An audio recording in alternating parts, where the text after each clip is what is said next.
Une salle d'attente d'urgence, tard dans la nuit. L'air est lourd, saturé de l'odeur métallique du désinfectant et de l'angoisse silencieuse.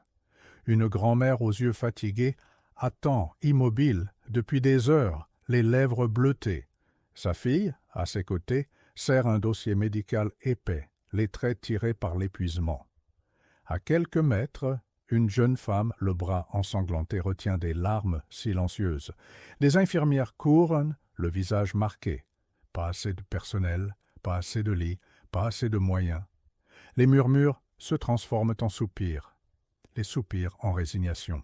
À l'extérieur, une sirène s'évanouit dans le lointain, un espoir éteint avant même d'avoir atteint sa destination.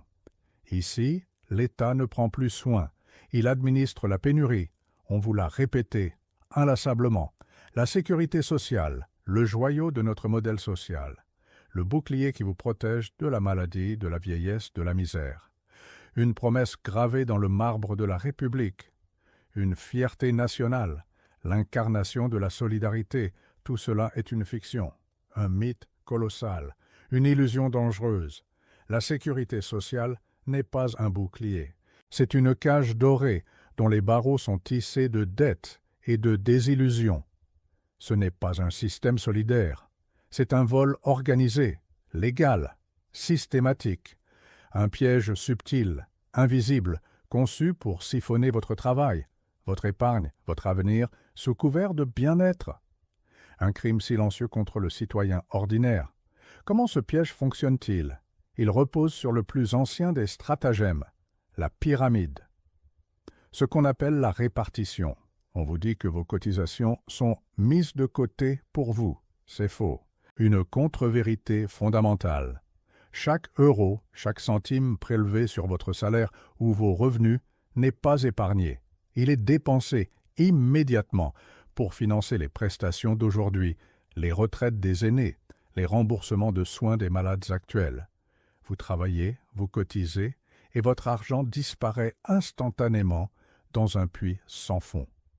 Il n'y a pas de bas de laine, pas de trésor caché, juste un flux incessant, une chaîne sans fin qui exige toujours plus de cotisants jeunes pour payer toujours plus de bénéficiaires âgés. C'est le principe même d'une chaîne de Ponzi, légalisée par la force de la loi. Ce système est un labyrinthe sans issue pour le citoyen ordinaire. Vous êtes forcé d'y participer. Chaque mois, une part significative de votre labeur est prélevée, que vous le vouliez ou non. Que vous soyez jeune ou âgé, en bonne santé ou malade, vous payez.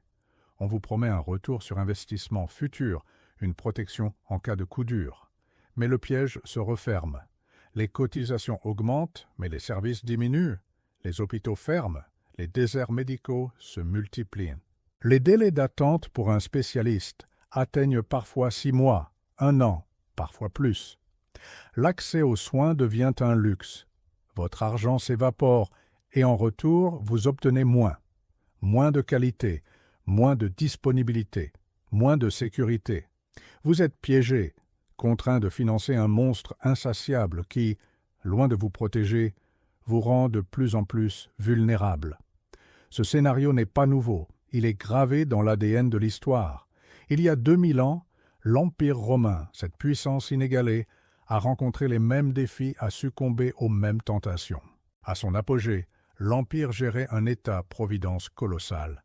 Des routes, des aqueducs, des thermes, une armée immense.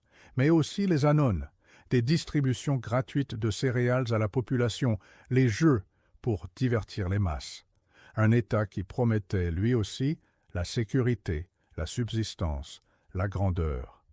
Des dépenses astronomiques pour maintenir le bien-être de ses citoyens et la puissance de ses légions. Mais la manne des conquêtes se tarit, les impôts ne suffisent plus, les caisses de l'État se vident. La solution? La même vieille ruse, la dévaluation. Lentement, insidieusement, le denier romain, cette pièce d'argent, symbole de la richesse et de la stabilité de l'Empire, fut corrompu. Sa teneur en argent pur, originellement à 95% sous Auguste, fut réduite. Au fil des empereurs, des guerres, des promesses sociales toujours plus grandes, Le métal précieux fut remplacé par du cuivre. Au IIIe siècle après Jésus-Christ, la pièce n'en contenait parfois plus que 5%, voire moins. Un simple jeton sans valeur, un mirage de monnaie, une spoliation déguisée. Les conséquences furent dévastatrices. L'inflation explosa, les prix s'envolèrent. Les artisans, incapables de fixer un prix juste pour leurs marchandises, furent ruinés. Les marchands ne savaient plus comment évaluer la valeur de leurs biens. Les citoyens romains, dont les économies étaient libellées dans cette monnaie dévaluée, virent leur pouvoir d'achat s'effondrer. La misère se répandit. Les troubles sociaux éclatèrent. Le peuple, autrefois nourri par l'État, se retrouva affamé par l'État. La confiance dans les institutions s'évapora. L'Empire ne fut pas détruit par une unique invasion barbare.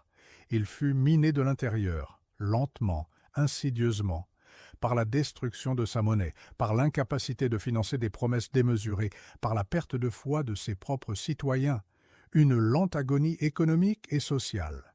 2000 ans se sont écoulés, mais l'histoire ne se répète pas. Elle rime.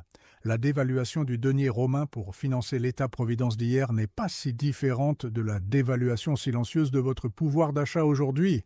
Vos cotisations obligatoires, votre salaire amputé, l'inflation persistante, la dette colossale de la sécurité sociale, ce sont les nouvelles formes du denier corrompu. Hier, le métal précieux était fondu. Aujourd'hui, votre travail, votre sueur, votre avenir sont si funestes pour maintenir un système à bout de souffle. L'État, comme Rome, promet toujours plus de soins, toujours plus de droits, mais distribue en réalité de la misère déguisée. Les signes de l'effondrement sont là, invisibles pour certains, évidents pour ceux qui osent regarder. Le déficit abyssal de la sécurité sociale. Il a atteint plus de 8 milliards d'euros en 2022, et les projections le placent à 12 milliards d'euros en 2023. Des chiffres pharaoniques, écrits en toutes lettres dans le sang de notre économie. Des centaines d'hôpitaux ont fermé des lits d'urgence, des services entiers, faute de personnel, faute de moyens. Les délais d'attente pour des rendez-vous médicaux s'allongent à des niveaux obscènes. 6 mois pour un ophtalmologue, 1 an pour un dermatologue, parfois plus pour des spécialistes cruciaux. Des millions de Français, oui, des millions, renoncent à se soigner, faute de pouvoir payer le reste à charge. Malgré toutes les promesses, l'accès aux soins est devenu une loterie. Et l'État continue d'imprimer de la dette. Des centaines de milliards d'euros de dettes supplémentaires, financées par l'argent que vous n'avez pas, pour masquer la réalité d'un système qui agonise. Alors, que nous réserve l'avenir? Dans 5, 10, peut-être 15 ans, le scénario est clair. L'implosion du système de sécurité sociale tel que nous le connaissons. La médecine publique, étouffée par la dette et la pénurie de personnel, sera réduite à une coquille vide, une médecine à 2 vitesses. D'un côté, une médecine d'urgence minimale dégradée pour la masse. De l'autre, des cliniques privées coûteuses, exclusives, réservées à une élite. Seuls ceux qui auront les moyens ou qui auront anticipé pourront se permettre des soins de qualité. La maladie et la vieillesse deviendront des marqueurs de la fragmentation sociale. La promesse de l'égalité devant la santé s'évanouira dans un système de caste, où votre patrimoine déterminera votre droit à survivre. La spoliation continuera, mais sans le moindre rempart. Face à cet effondrement programmé, une seule solution, l'autonomie, le survivalisme financier et sanitaire. Ne pas placer votre confiance, ni votre avenir, ni votre santé, dans les mains d'un État moribond. Cherchez des assurances privées, solides, qui ne dépendent pas des caprices budgétaires. Constituez vos propres réserves. Non pas dans une banque soumise aux mêmes pressions que l'État, mais dans des actifs tangibles. L'or physique, véritable monnaie de souveraineté, des terrains fertiles, capables de produire ce qui est vital. Développer des compétences utiles, des savoir-faire qui ne peuvent être dévalués par un coup de crayon politique. Éduquez vos enfants à la prudence, à l'indépendance, à la résilience. La survie n'est pas un concept lointain, c'est une stratégie de chaque instant. L'histoire ne se répète pas, mais elle rime. Ces rimes résonnent à travers les millénaires. Le diagnostic est posé, le coupable désigné, l'illusion de l'État-providence. La vérité est brutale, mais elle est le premier pas vers l'autonomie. Comprendre ces rimes de l'histoire, c'est anticiper les chuchotements de l'effondrement. C'est se donner une chance de préserver ce qui vous reste. Pour décrypter les mécanismes du pouvoir et vous défendre face aux menaces invisibles, abonnez-vous à l'Archive du Capital.